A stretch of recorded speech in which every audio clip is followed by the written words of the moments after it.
And we are live with another edition of the All Gas No Break Sports Show. I am one of your co-hosts, Nicholas Pavone, joined alongside, as always, by my co-host, Andrew Johnson.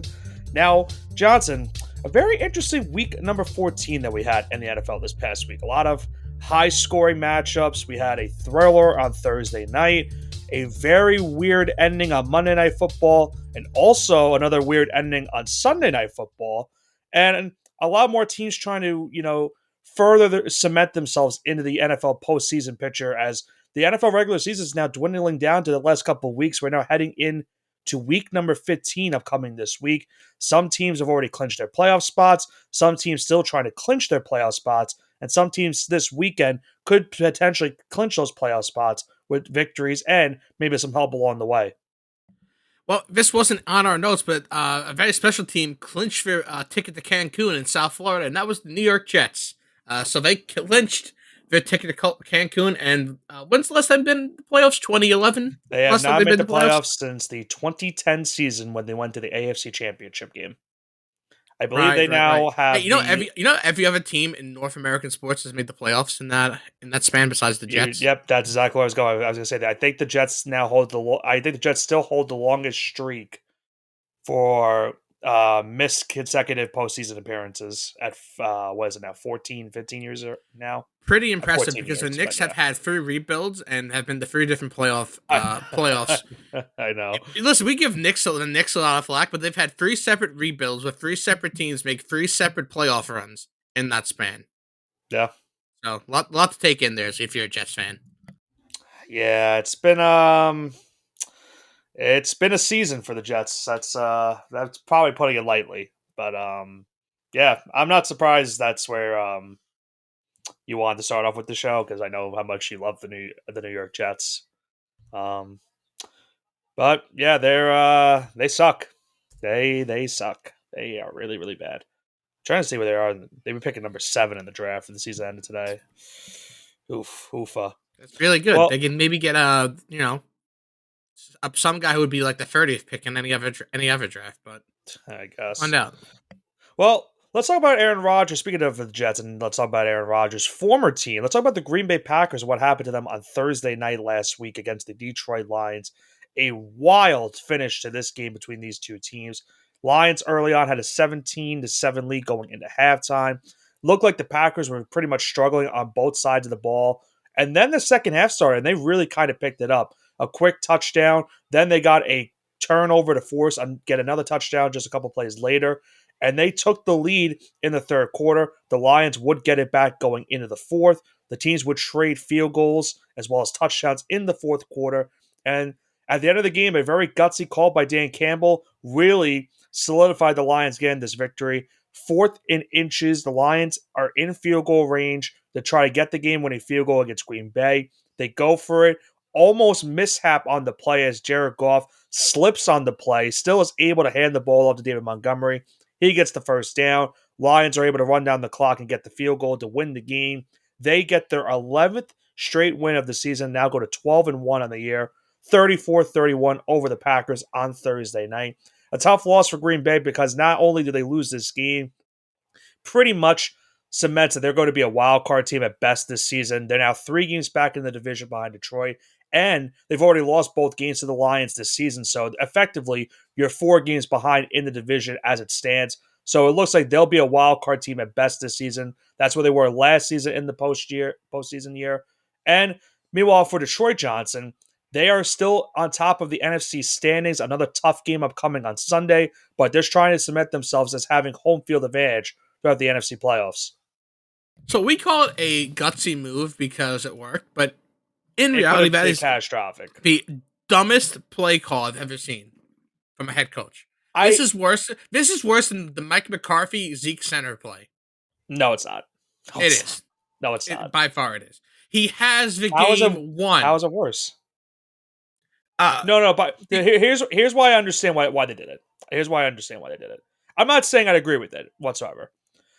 The Packers still had a timeout remaining. So here's the problem. Green Bay is going to have enough time to go down the field if the Lions kick the field goal on 4th and inches. Green Bay is going to have about maybe 35, 30 seconds with the timeout remaining to go down the field and try to tie the game to get it to overtime. So Yeah, the yeah, I'm Lions' aware. I'm logic, aware of that. So the Lions' logic is if you get the first down right there, then you force them to burn that last timeout, and all you have to do is just run out the clock, and you get the last play of the game. So that's yeah, and really what it yeah, came but down the to. flip side of that is they turn it over out. They turn it over on downs. The Packers have to go 30 to 40 Right, yards and they downfield. can win the That's game. two long plays, and then they win the game. Right, I get it. I get it. There's a pro and con to it. I think at the end of the day, what the problem for Green Bay in this game also, and the reason why I think the Lions also went for a Johnson, the Packers gave up 4 fourth down conversions in this game, including that last one at the end. 4 for 5 Detroit was in this game on fourth down conversion. So that was another big reason why Detroit was able to hold on for this victory. And like I said, I'm not disagreeing with you. That was a really, really gutsy call that easily could have backfired. It could have blown up in Detroit's face, and they could have lost this game completely outright. But when it comes down to how much do you trust your players to get that play, and when you have your two-headed monster at running back, one of the best offensive lines in football, even without Taylor Decker, who's been out for a couple weeks now, they were able to trust themselves to get that big couple yardage that they need to get the first down, ice the game, run the clock down, and get that game-winning field goal at the end. You could have polled every single coach in America prior to this happening, and every single one, I'd say 99.9% of them would say, yes, I would never do that. They would have, yeah. Every coach would have kicked the field goal at that spot, probably. Yeah, it is not gutsy. It is moronic.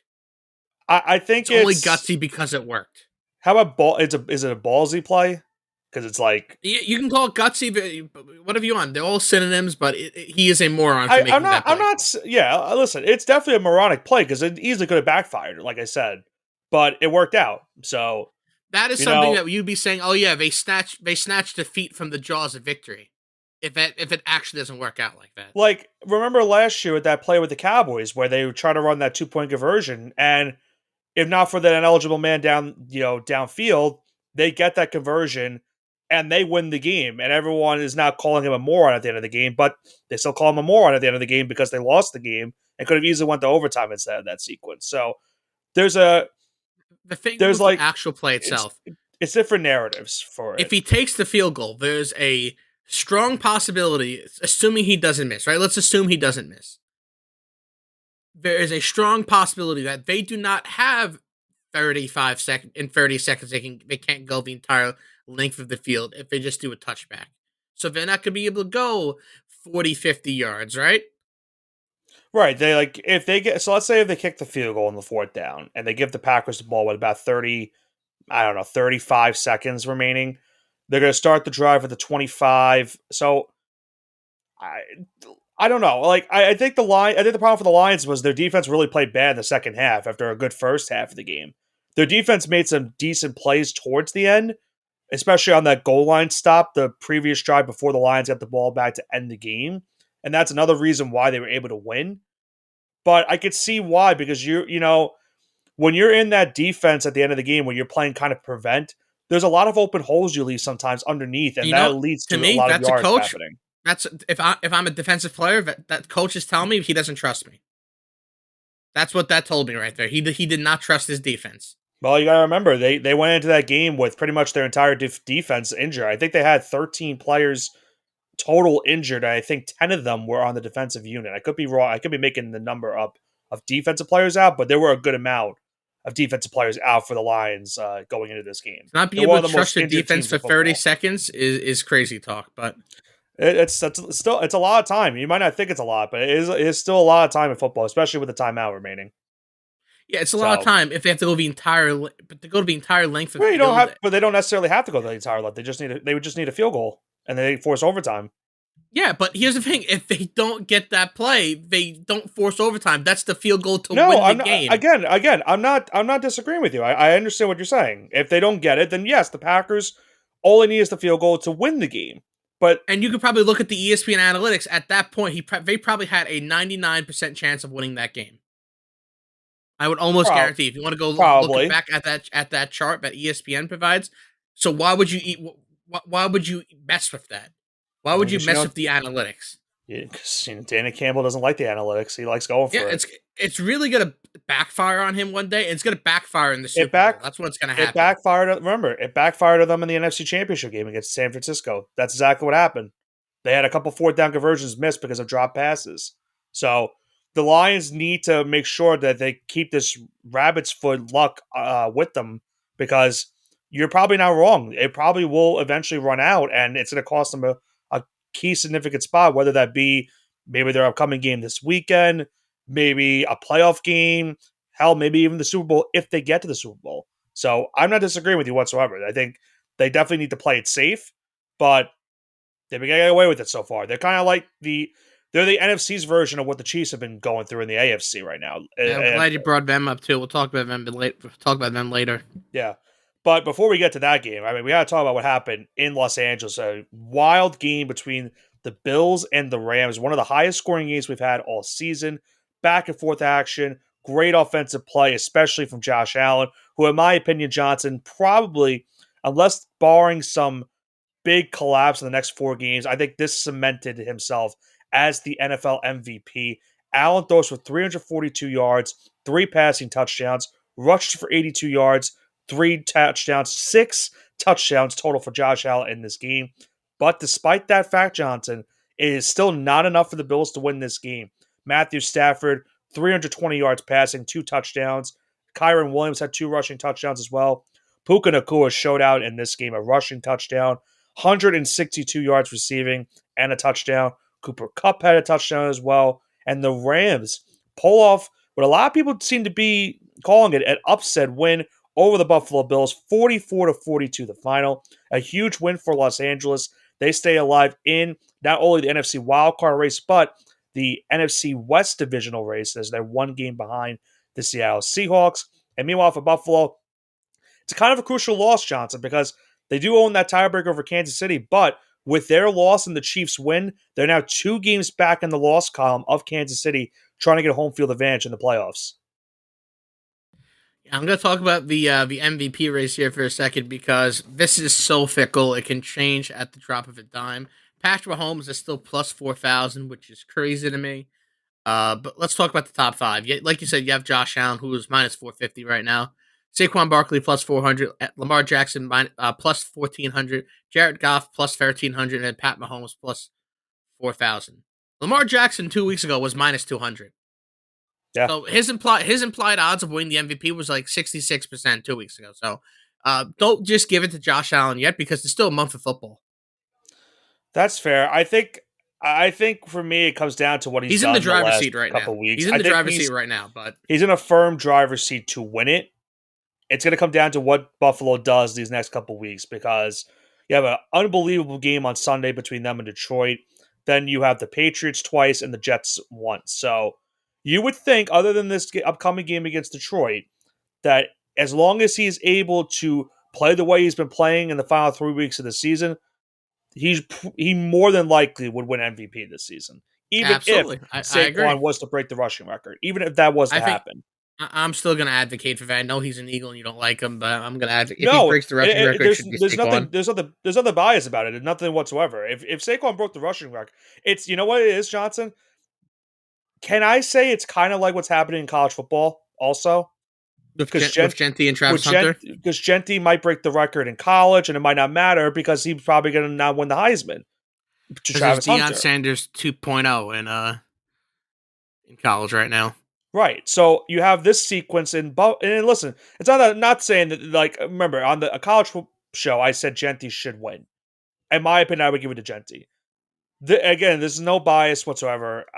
Saquon's had an unbelievable season. I've hated every second of it, but I can't deny the fact that he's had an unbelievable season. One of the best running back seasons we've seen in recent memory, maybe of all time, if he's able to break the rushing record this season. But I think it also comes down to Allen right now. If you take him off the Bills, and this is what MVP comes down to, Johnson. You take him off the Bills, they are a bottom 5 team in the NFL. They are going to be one of the worst teams in the NFL because they don't really have a lot of key assets on the offensive side. He's really had to do a bulk load of what they've been doing. You take Saquon off the Eagles, last season, they were still a playoff team without Saquon Barkley. Now, this season, don't get me wrong, they have been a top 2 team in the NFC, could easily be the number 1 team in the NFC come playoff time.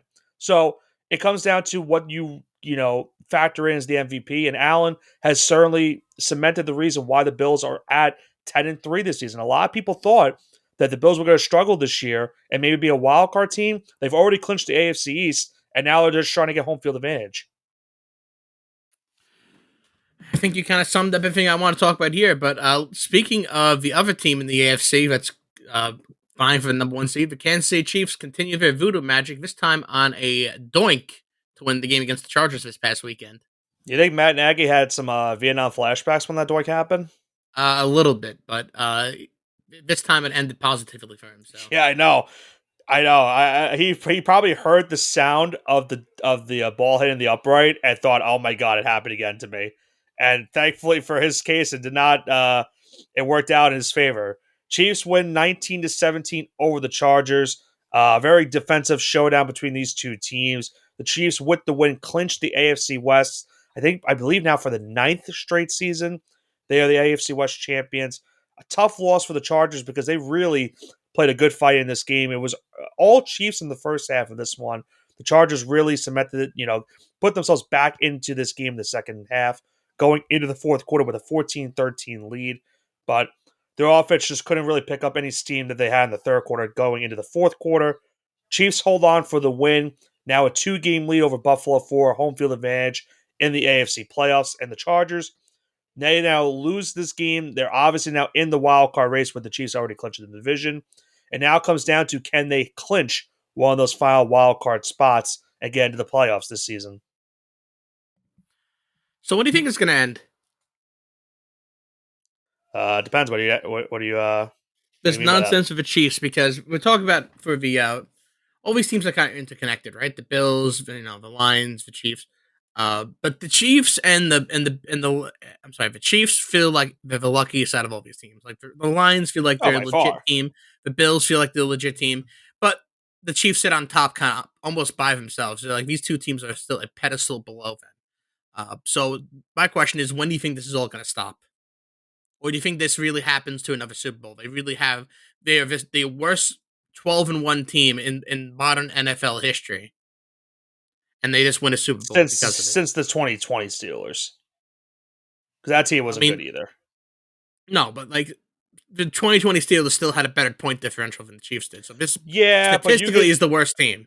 No, I get it, but you could tell that 2020 team was not good. I said this 7 weeks ago. I said this is giving you like 2019 Patriots, 2020 Steelers vibes. That's how I was feeling. Yeah, but to be fair, it's becoming true. The Patriots, no, never mind. I was thinking the 2018. 2018 was the last New England Super Bowl, right?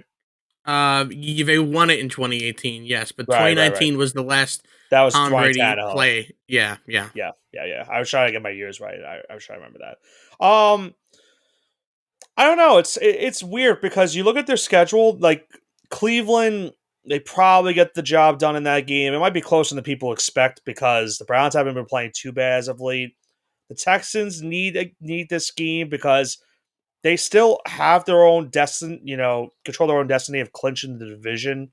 Pretty much a 3-game lead on the Colts with them winning the head-to-head meetings. But they're still trying to fight for positioning and seeding right now in the AFC, and it looks like they're pretty much going to be the 4 seed.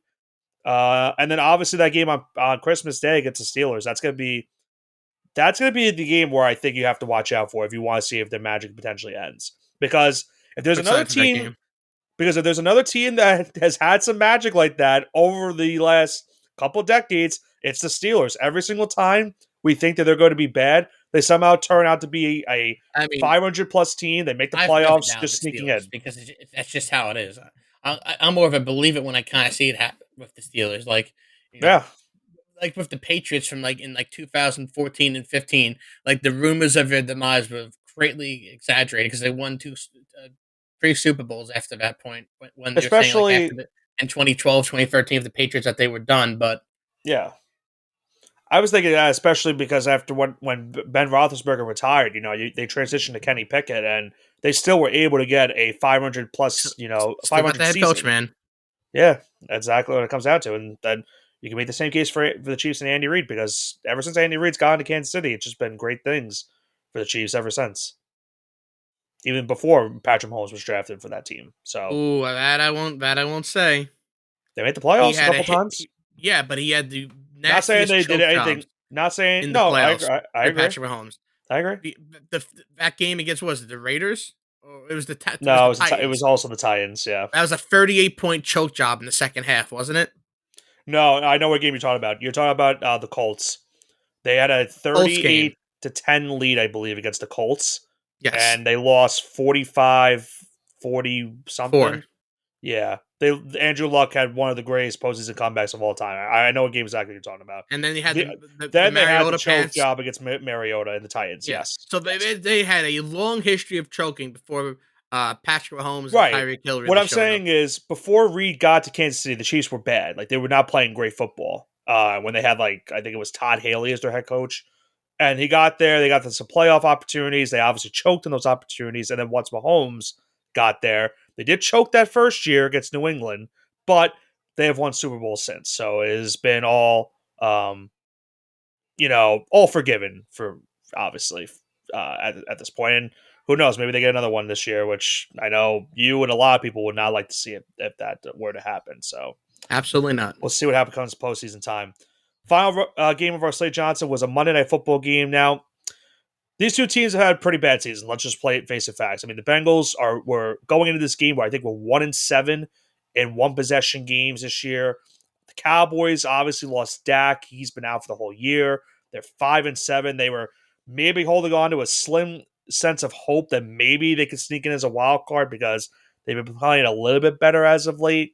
The Bengals, obviously, we know where they're currently situated at.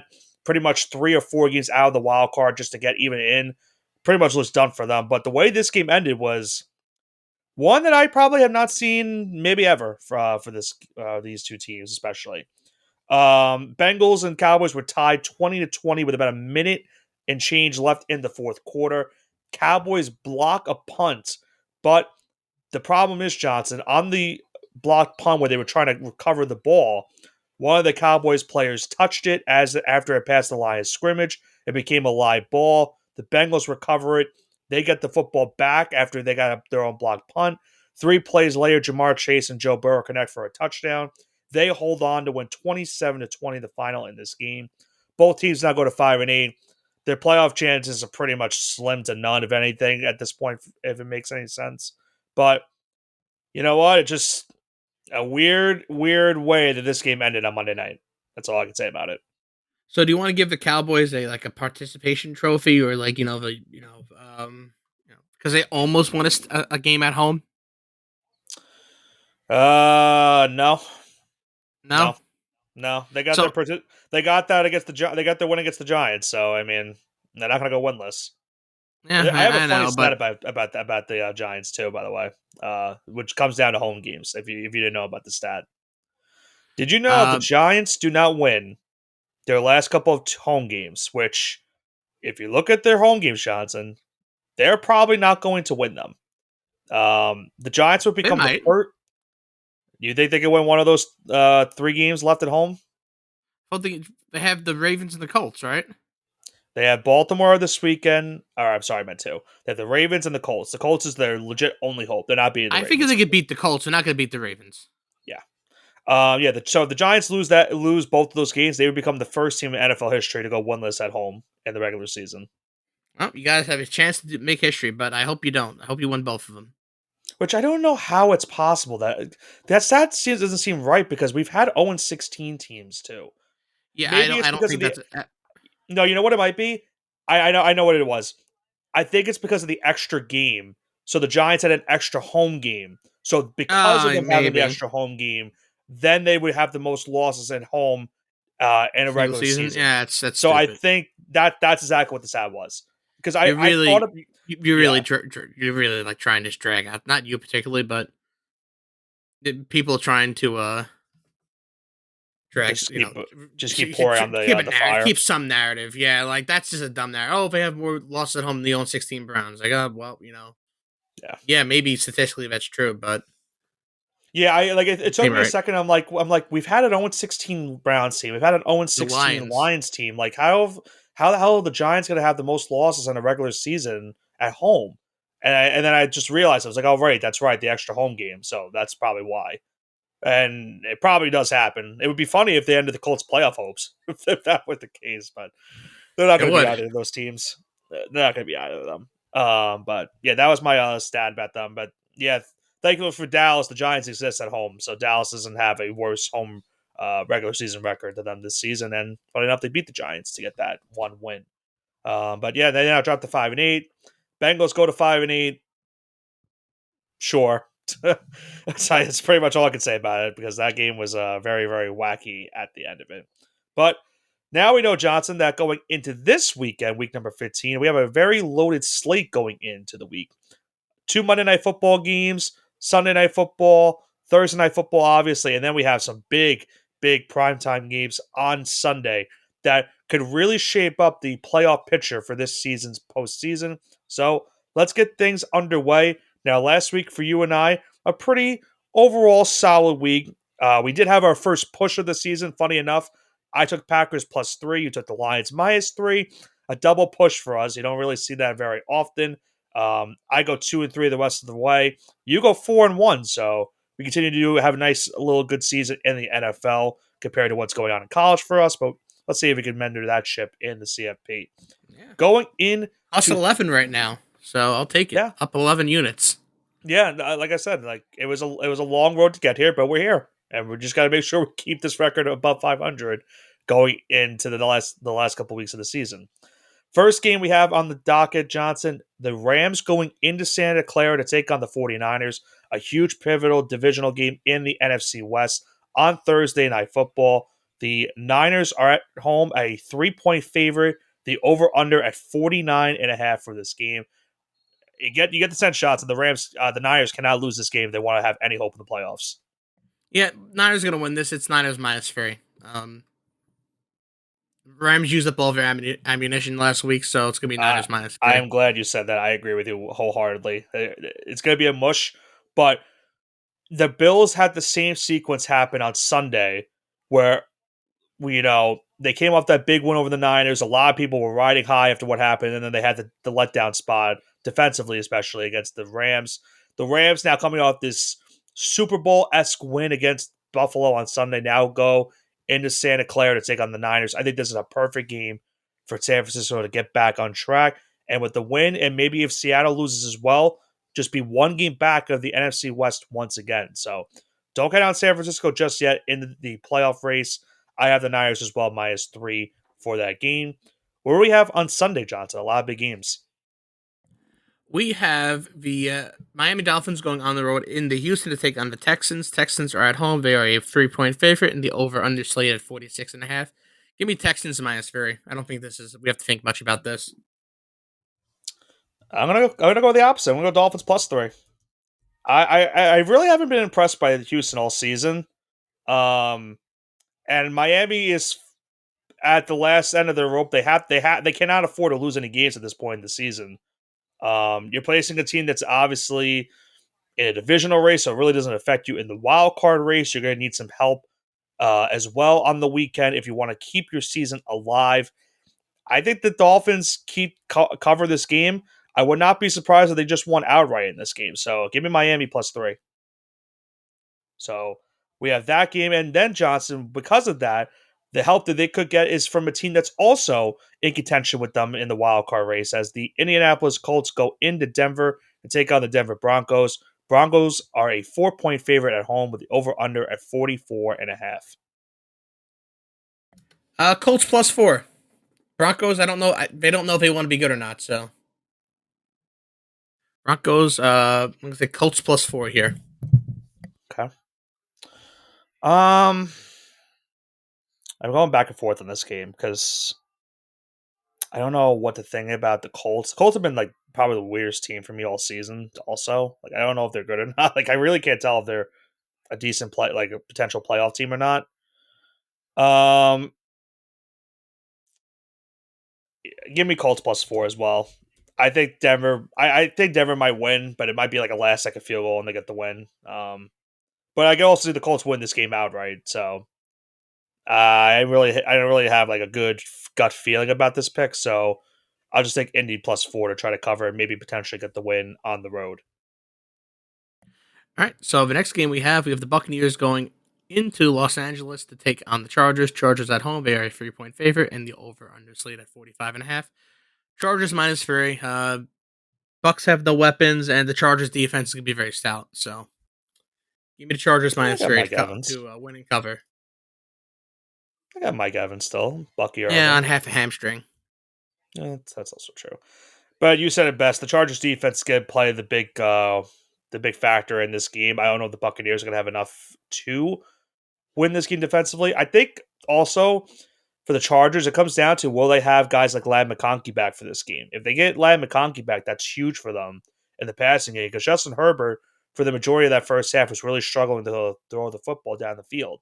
And without J.K. Dobbins as well, you really don't have a running game is as consistent as it used to be. Gus Edwards was fine on Sunday, but now what Dobbins has been doing for them all season. Um, I will take the over for this game. I don't know how to feel about it. I don't really trust the Buccaneers defense, so I could just see a lot of points being scored between these two teams. So I'll take the over between Tampa and technically Los Angeles, but they're still San Diego in my heart. How about this matchup, Johnson? For you want to call it the Battle of the Commonwealth? Is that what we want to do it this week? Sure. Sure. Okay. Battle of the Commonwealth: Pittsburgh at Philadelphia, Steelers at the Eagles. Eagles a 5.5 point favorite in this game. The over under 41.5. Big matchup between these two in-state rivals. Steelers +5.5. I think they're gonna win this game. You think they're going to win outright? Yeah, I'm gonna take the points if you're gonna lay so many for me. So Okay. Steelers +5.5. Um, man, another tough game. I think I'm going to take the Eagles -5.5 because I'm kind of concerned what the Steelers' offense is without George Pickens. They were fine for the most part against the Browns, but there's a difference between the Browns and the Eagles on the season. The biggest concern for Philadelphia is their offense has been really bad the last couple weeks. Other than Saquon Barkley, they haven't had any good production in the passing game. I think this will be a good game between the two teams. I'll take the Eagles, and I'll even take the under as well. I think this will be a low-scoring game between Philadelphia and Pittsburgh in Lincoln Financial Field. What's our next game, Johnson? We have probably game of the week. We have the Buffalo Bills Absolutely. going into Detroit to take on the Lions. Battle of maybe a early Super Bowl matchup Could be a Super here. Bowl, yeah. Yeah. We have the Lions at home. They're a 2.5 point favorite. And the over on the slate at 53.5. I'm gonna take the Bills +2.5 here because I think the Bills will lose, but Dan Campbell's gonna do something to give the Bills the opportunity to either cover or win the game outright. This So could be the week that you said that when's it going to happen? It could this very well could be the week that it costs Dan Campbell and his team. give me Bills Um, +2.5. I feel like everyone in America is probably going to do this, and I'm going to be one of those people in America. I'm just going to hammer the over. These are two of the best offenses in the entire game. I know the Bills just put up 42 last week, and the Lions put up 34. You would get the notion that you want to put the under for this one because of those teams scoring a lot. They're going to need to score a lot of points. You have so many dynamic playmakers on both sides of the football. They're going to be involved a lot in this game. I'm going to take the over between Buffalo and Detroit. If I had to pick a winner, I'm not going to lie, Johnson. I think Buffalo gets it done. I think they sneak away with the victory in Detroit over the Lions. Then we go into Sunday Night Football, and over the past decade, you could consider this to be one of the better rivalries in the NFC, in my opinion. Green Bay goes into Seattle to take on the Seahawks. Packers are a road favorite, -3, over under 45.5 for this game. I'm gonna take the over here. Okay. I'm gonna take the over because I really don't know how to gauge both these teams. They're both pretty wonky, and being it's a primetime game, I'm gonna say a lot of points are gonna be scored. So give me the over. Well, the Packers have had their fair share of unlucky games in Seattle as well. I mean, the fail Mary on Monday Night Football. You had the NFC Championship game where they were up 19 points and they collapsed and lost in overtime. So Seattle has not been their friend these last couple of years, decade, whatever you want to call it. I will go with Green Bay to win this game, though. I'm going to take the Packers -3. I think it comes down to I just trust Green Bay a lot more um, on this spot than the Seahawks. I wouldn't be surprised if the Packers defense plays a lot better in this game after what happened against Detroit. And I also like your pick of the over. I'm not going to take it, but I could see this being a very high scoring match between these two teams on Sunday night to round out the weekend. Johnson, then we have a doubleheader on Monday Night Football. What's the first game we have? We have the Chicago Bears going into Minneapolis, playing at Dome, so not playing in cold air Soldier Field. They're playing in a nice warm dome, ironically in one of the coldest states in the country. Vikings are at home. They are a 7-point favorite in the over-under slate at 43.5. Bears +7. It's a divisional game. These things get wonky. Caleb Williams sometimes pulls a rabbit out of a hat. The last quarter of games, the last half of games, and makes them close. So I'm going to take Bears +7 here. Well, I mean, look what happened the last time these two teams played. It looked like the Bears were going to lose pretty badly. They were down 10. They got a touchdown. And they got an onside kick and forced overtime after kicking the game time field goal, and they were able to cover that their last time these two teams played, which was just a couple weeks ago. Um, at the end of the day, I will also take the over for this game, though. The line for me is very wonky, as you said, for a different reason, but I think it's wonky for the fact that I could see the Bears covering. I could see the Vikings easily getting the win and just, blowing them out. I do think a lot of points will be scored between the two teams. The Vikings defense has not been as dominant as they were earlier in the season. Meanwhile, the Bears offenses look a little bit better than what they were earlier in the season as well. The last 4 weeks have been all right. Last week was a really bad letdown spot against San Francisco. I do think they put up some points in this game against the Vikings. They at least will get the over. Probably will lose again because they've just been having one of those type of seasons. So we'll see what happens with that. The final game we have on the slate is another Monday Night Football matchup as the Atlanta Falcons go into Las Vegas to take on the Raiders. Falcons on the road are a 4-point favorite over under 44.5. Johnson, the Falcons need this game. They've been on such a cold stretch. They're now behind in the division, behind Tampa Bay. So they not only need the Chargers to win on Sunday, they then need to back it up on Monday Night Football. And who knows, if they lose again, it could be Michael Penix time. This screams like a game that the Raiders are going to win. However, I'm not going to bet that, so I'm going to take the under here. I don't think there's going to be any games, and you're going to want to watch, ironically, the other game rather than this game over here. Yeah, this game's going to be a stinker. This game, I will say, you know what? If you have guys like Bijan Robinson and Drake London, you're praying they go off in this game because that could decide your fantasy playoff week this week for some people. So I will say maybe you watch the game for that exact reason. I hate the pick. I went with them last week against the Vikings. They absolutely spurned me, got blown out. I'm gonna just take Atlanta -4. If they lose to the Raiders, they should just make a quarterback change because I don't know what much more you can look at of Kirk Cousins right now. The team hasn't been playing great of late. Their defense sucks. Their offense has now sucked as of late as well. They have to get this game. Like, this is legit in my opinion, even if the Buccaneers lose and they are a half game back and all they need to win. If they lose this game, I could just say, and without a shadow of a doubt, that the Buccaneers are going to win the division because Atlanta has no heart at this point if they lose this game to a lonely Raiders team that is deliberately right now trying to fight for the number one pick in the NFL draft. So give me Atlanta -4. I hate the pick, but I'm going to go with it.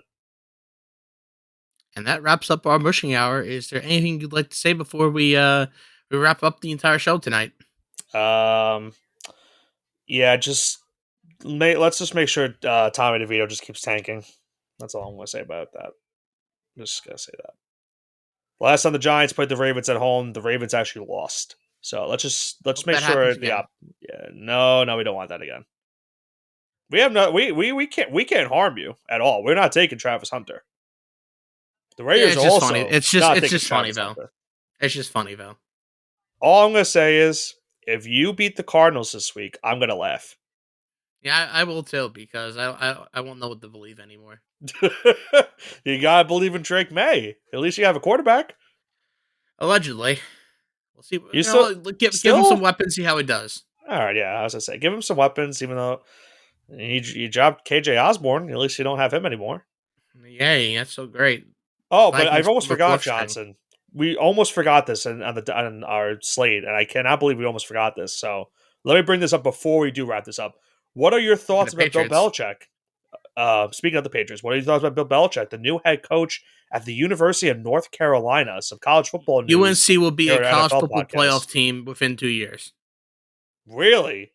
They're going to be a college football playoff team within 2 years. If you there's so many players now. There's so many good players nowadays. It's not like it was in the '80s and the '90s, where let's say like your dad played college football, right, or he played at the NFL, and you just went to the you're gonna send him to your alma mater, right? Like it's not like that nowadays. They want a couple of things. They want NIL and they want development. And Right. I think there's no better coach at a college level to develop talent than Bill Belichick. So I think if you are a former player, the Patriots dynasty is fresh in the mind of all these players. It's not like it's something that happened when they were kids 20 years ago, or like 15 years ago when they were kids. They probably grew up watching Bill Belichick dominate, be in the Super Bowl, and you know that their fathers, their mothers, their uncles and aunts, grandparents all know that too. So Right. if you're a 4 star and if the package is comparable, you're gonna go play for Bill Belichick or you're gonna play for someone else. That's gonna be that would be his argument. And that's my argument. So I that's my think the take on the biggest situation. I think the biggest thing about it is like Bill has said it himself. He said it this week on Pat McAfee's show. I think that was on Monday. That the biggest goal for him to go back to college, if he's going for him taking this role, is that he wants to develop these players to be ready for a potential spot for roster spots in the NFL. And it's all about player development, as you mentioned as well. So, and even if they were to make the NFL, it's all about, building a mindset of what you're going to be doing after college as well. So he wants to build Exactly. that foundation with this university. And he has ties to the university because his dad used to coach for this team in the 1950s. So he does have some background with this UNC program. So he now goes back to this program for the first time now as the head coach. Most likely would probably bring in his son, Stephen Belichick, who was the DC at Washington this past year. He'll probably be there. Might even be the head coach in a couple seasons for this team, but who knows? But yeah, I'm very curious to see how this rolls. I mean, UNC has been, we know they're an historic college basketball program. They're trying to cement themselves as a college football program. They've had guys like Very Drake May easy if come in, NIL. right? And Very they've had easy if guys like NIL. Drake Look at May. Indiana.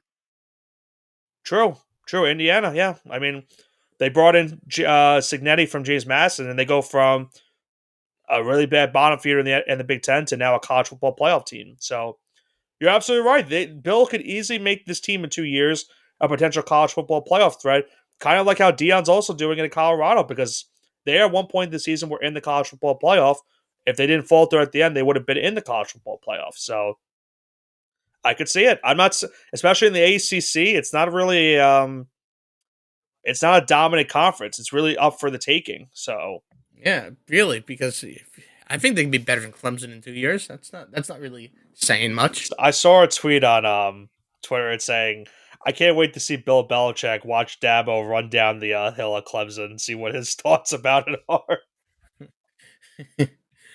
We'll Oh, see. We'll see. you want to go to Syracuse this year? Watch Belichick play the Orangemen? Yeah, what a ticket, $7. No, not probably. Well, I would. I'll give you a maybe on that. All right, all right. But yeah, that was the big breaking news for once, Johnson. We didn't miss the breaking news. If we had recorded yesterday, like we usually do on Tuesdays, we would have missed this breaking news about Bill Belichick that broke earlier today.